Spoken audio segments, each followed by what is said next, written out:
Hi, I'm Dr. Dan Ratner. As part of our Mind-Body Connection series, today I'm going to help you understand how to develop your emotional themes so that you can know better which aspects of your life might be leading to mind-body symptoms in the emotions column. If you haven't already, click subscribe, ring the bell for notifications, hit like if you like what you're hearing, and put your comments below, and I will get back to you personally. When I meet with people to talk about the emotions column, one of the first questions I get is, well, how do I know how to develop these themes? It's a great question, and it's really my job to help you do that. So I figured it would be good for me to start a video for the people out there who aren't working directly with me to have the same tools at their disposal. So here's how you do it. The first thing that I need to tell you about is some of the basics of what it is we're even talking about when we're talking about these emotional themes. So the way that you're going to get the answers to what these themes are is actually through questions. This is a big part of how I work. It's not just that we need to know the answers. We can't know the answers without asking the questions that we have. Ultimately, this is about you understanding the process and how it works. So all of your questions matter. But questions also matter in relation to yourself.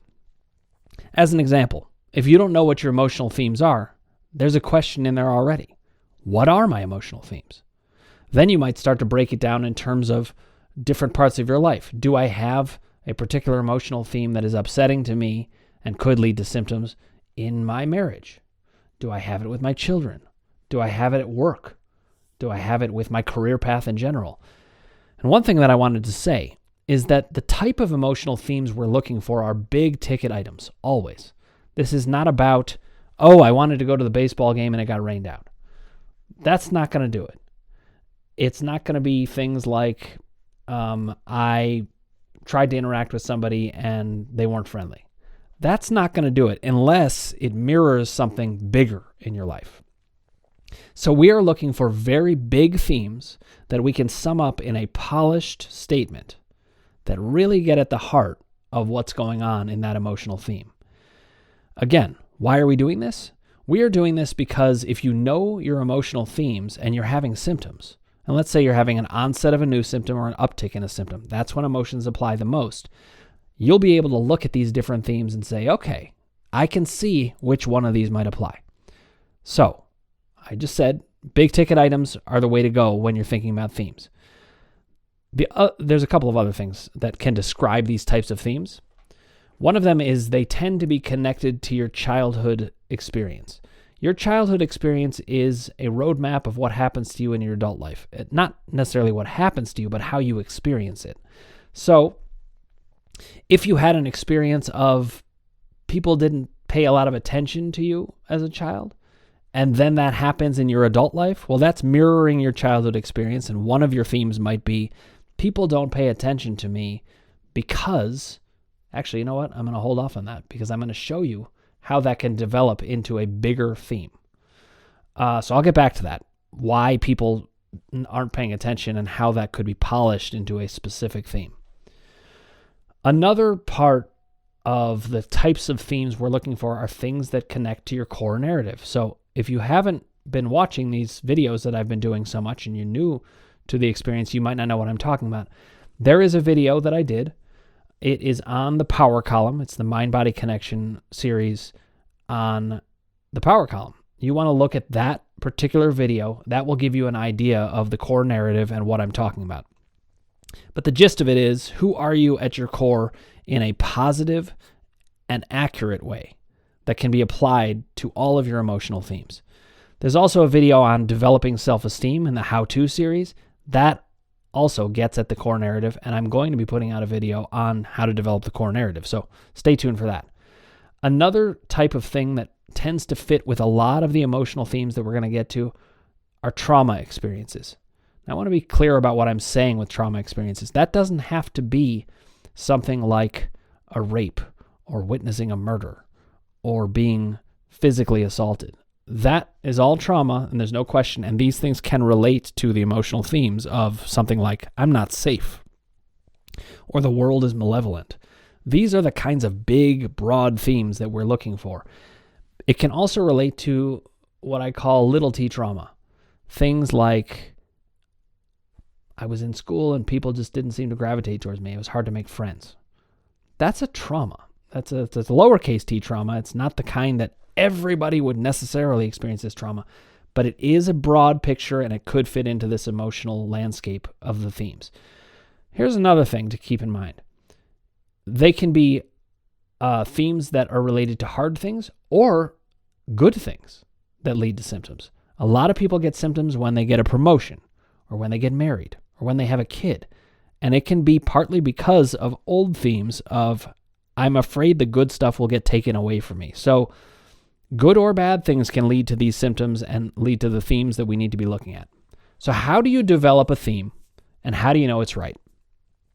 A couple of key points, just guideposts, and then we're going to get into specifically how to do it.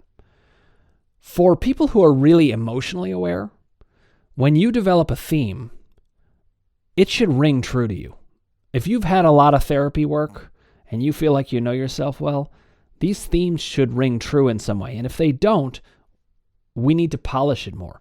One thing that I do in these sessions is I'll say, okay, now I'm hearing a potential theme, and I'll lay out what I'm hearing. And then the person will say back to me, that's close, but not this. And we'll kind of shape it together until it rings true. But for people who are not as aware, it's a different ball of wax. And I'm going to explain that in a second. Let me first continue to explain what it's like when you do tend to know your feelings. Actually, this is true either if you do or you don't. When you hit on an emotional theme and it captures very accurately the onset of a symptom or the uptick in a symptom, it reduces the symptom. In other words, if you've got the emotional theme right, you should see some results. Now, that's only if emotions are the cause. If it's doubt or power, you might not see it, cause a change even when it's the right theme. But if it is the central cause, you're going to get symptom reduction from it. Another aspect of things when you're developing these themes that is important is that it makes sense of many parts of your life or many parts of your experience. The more convergence you have in these ideas, the more likely this theme is to work. And that's why we need a broad theme, but also very specific to you. Broad in overall human nature and specific to you. As I explain these examples, you'll start to see what I mean. Another part of these themes that we're looking for is that it's really got to make sense with how psychology works. So you may not know how psychology works. We might need to do some videos on that. In fact, I do have a video planned for how the unconscious mind works. That's a part of how psychology works, but there's also conscious psychology. What I mean by this is the theme should make logical sense. It should feel like it makes sense of you, and it makes sense in human experience in general.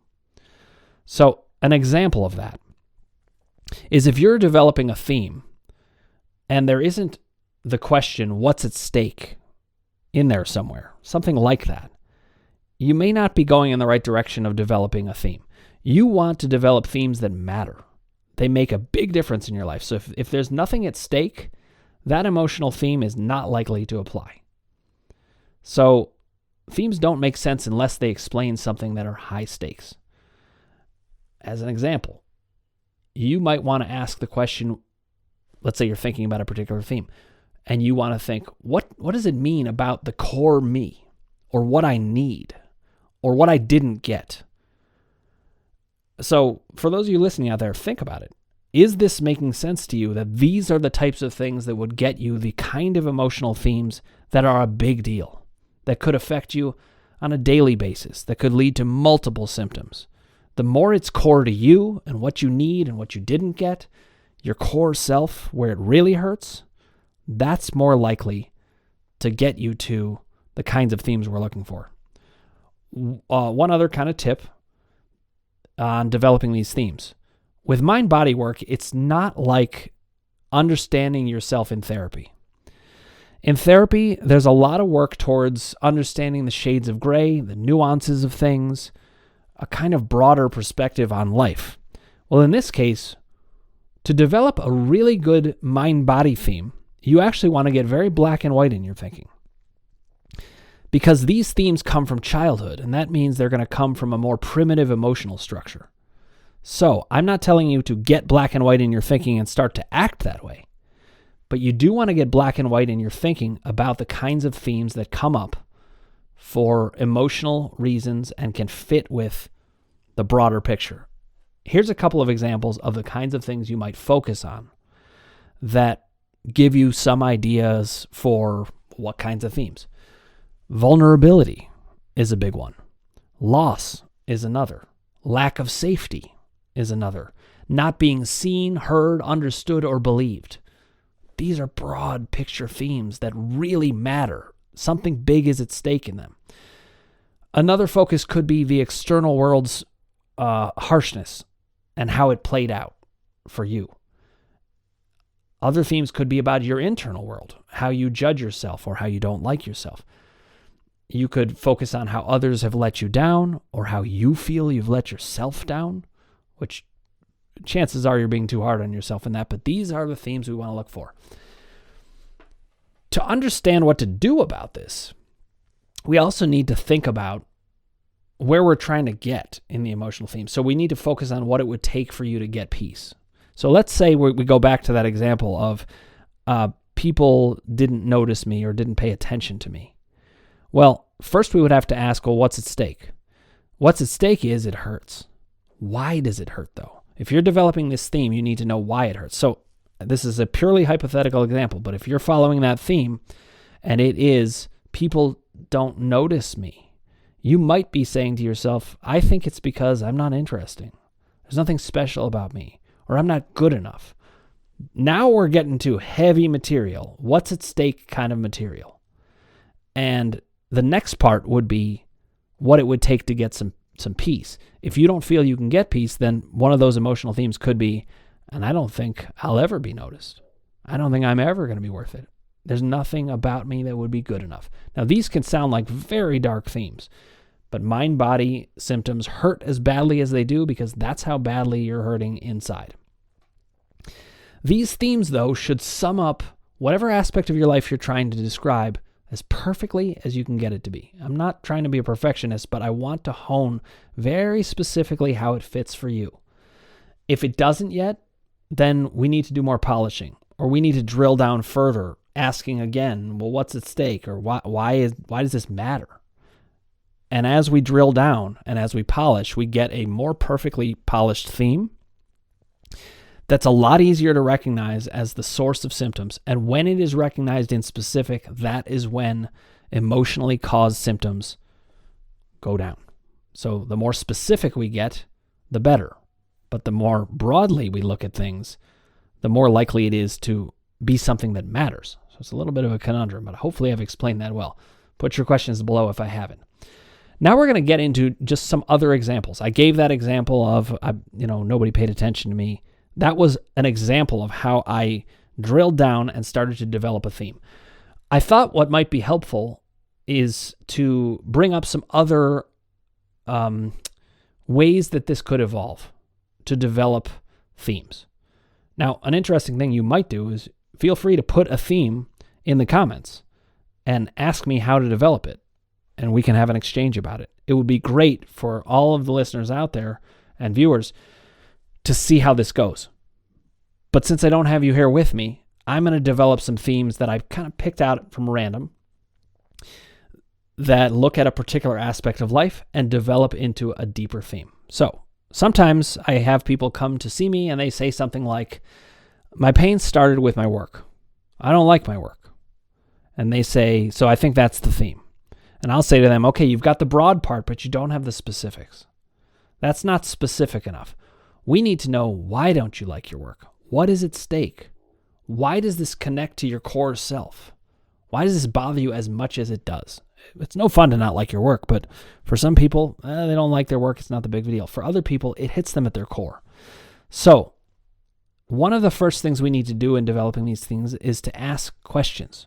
We need to get to the why of things. Why does this bother you? Why do you not like work? We need to connect it to parts of the self. Are you doing something that goes against what you actually wanted to do? Are you doing something that you don't believe you can do and it makes you feel inferior in some way? Are you following in the line of family footsteps and you don't want to do that? You wanted to blaze your own path? Or are you blazing your own path and you're afraid you'll fail? There's so many ways it can go. But do you hear how I'm asking all of these questions that would get things more specific? If we link it to the core narrative, I'm going to make up an example going along with this. This is in the I don't like my work theme. Let's say the core narrative of this made-up person, I promise I'm not saying this is for a friend and this is actually me, because I actually like my work. But let's say they think I was never good at anything and I don't like this about myself. That's something, do you hear how that's kind of at the core of who that person is? And if we link that to I don't like my work, then the theme becomes something like, I don't like my work and I never would be able to. I'm doomed to that because I never liked this part of myself. Or another person might say, okay, well, I don't like my work because I think I will fail and it will prove all those people who thought I was worthless right. That's a totally different person with a totally different core narrative. And that theme might sound more like this. Well, I don't like my work because I don't want to lay it on the line. I'm afraid to show what I've got. I'm afraid to be myself. So those are two totally different paths to develop the I don't like my work theme. And you can hear how much more specific it is. The more specific you are, the more likely you are to get some luck in addressing the symptoms. Let's take another example. Another example of a kind of general topic somebody might bring to me is I shy away from interpersonal interactions. Well, why? What's at stake? Let's say we dig down with somebody and they say, well, actually, when I think about it, it's because I don't like conflict. I find conflict stressful. Okay, there again, we need to dig down even deeper. But why is conflict stressful for you? Nobody particularly likes conflict, or very few people do. There are some people who do, but most people don't. Asking why is very important because we could find out, how does it relate to you, your core narrative or your core experiences, those experiences from childhood? And let's say in this example that somebody says, well, actually, I experienced a lot of abuse when I was younger. Aha. Well, now we know why you don't like conflict, and now we know why you've been shy and don't feel like you can connect with people. That's a very different thing than I can't connect with people because actually people like me a lot and then they demand things of me and I don't want to have that responsibility. Two totally different paths. And that means two totally different themes. We need to know who you are to be able to develop the themes in more specific. So with that one, we could link to a core narrative. Let's say a person says, I avoid conflict because it is a confirmation for me that I'm bad in some way and that I deserved the abuse. Well, doesn't that sound like that's high stakes?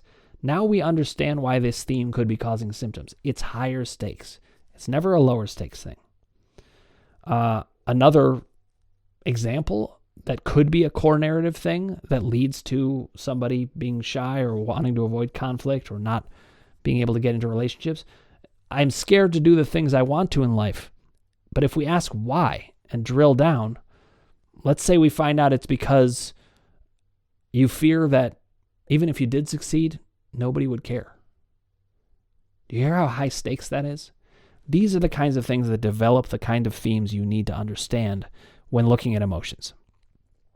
Now again, the emotions column doesn't apply to all symptoms, but for onsets of symptoms and upticks in symptoms, especially where there isn't a lot of doubt, you're going to have a lot of luck with these kinds of themes. And if you've developed them, you can get a lot further in understanding what it is you can do to get rid of that pain, because you've got to be able to find out what's actually happening in the broad picture and in the specific picture. So let's continue with that. Linking with the core narrative, if nobody cares if you succeed, what does it mean? Maybe your core narrative is this. Again, I'm making all of this up, but it's all a way to show you how to get these themes articulated. Maybe the core narrative is no one really cares about me as I feel it. I don't believe anyone can or will. It hurts that no one cared, and when others still don't care. It's a sign of a bad world or a bad me.